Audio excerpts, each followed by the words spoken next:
Hello, for today's video, I'm gonna make a delicious and soft cinnamon rolls recipe. And here are the prepared ingredients. Here I have 2 tablespoons of cinnamon powder, teaspoon of salt, 2 teaspoons of instant yeast, butter, 2 eggs, 4 tablespoons of white sugar, 3 tablespoons of plain yogurt, 3/4 cups of brown sugar, a cup of condensed milk,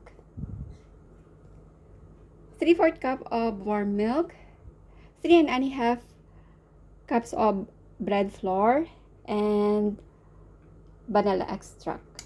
Let's get started. Let's make our dough. Now let's put our warm milk. Let's add our egg. Add our sugar and salt. Our yogurt.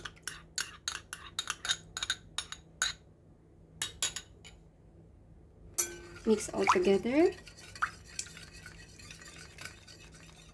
Let's add our melted unsalted butter.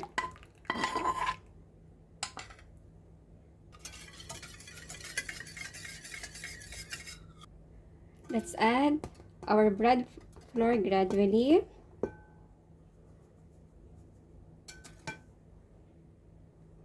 And add our instant yeast. Mix all together.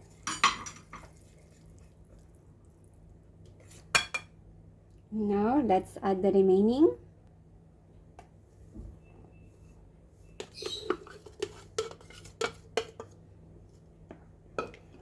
Mix it well.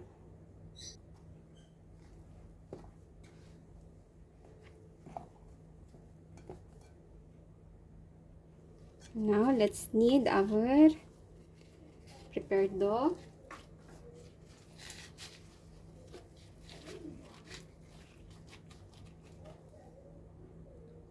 With our kneading mat, let's sprinkle some flour.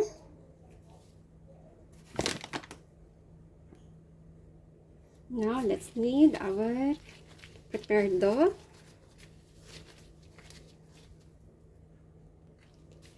Knead until it becomes soft and smooth.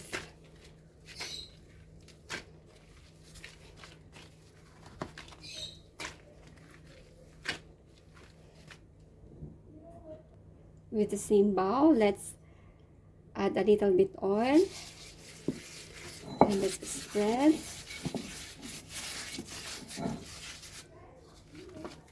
And put back in our prepared dough.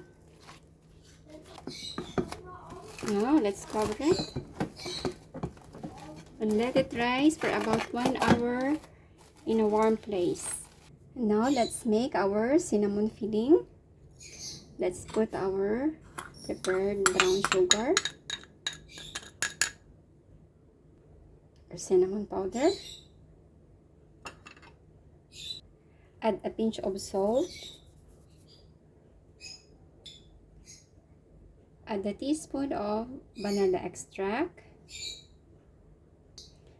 Mix it well.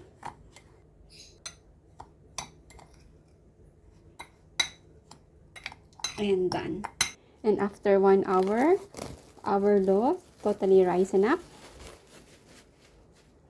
Let's sponge to release the air on our kneading mat. Let's sprinkle flour again using our rolling pin. Let's roll our dough and let's shape it into rectangular shape.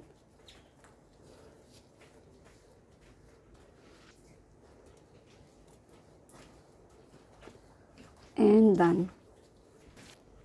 And let's spread some soft butter.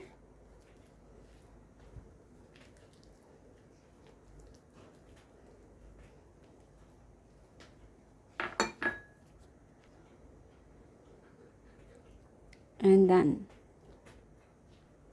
Now let's spread our prepared cinnamon sugar paste. Now let's roll our prepared dough.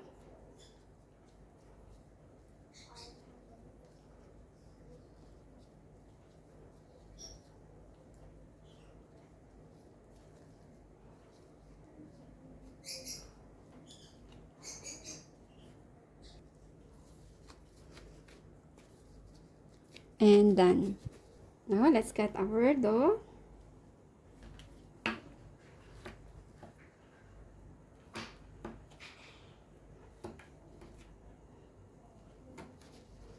And done. Now let's put our cut dough on our baking pan.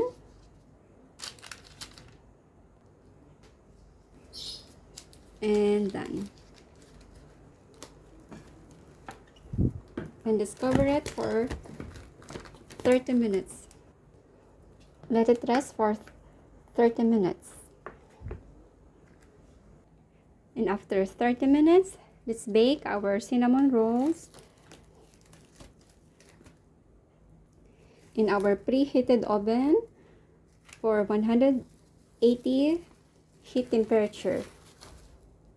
Let's bake for about 20 to 25 minutes.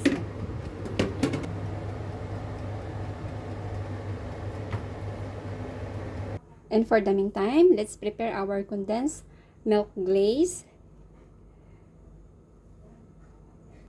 On our condensed milk, let's add 3 tablespoons of milk,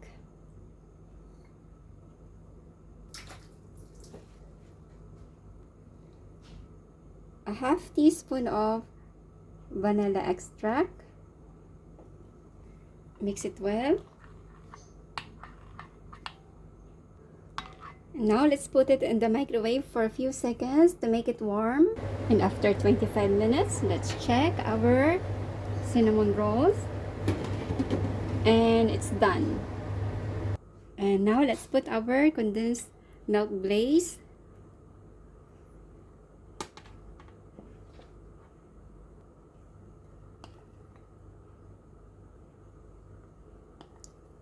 And done. And our delicious and soft cinnamon rolls is ready to serve.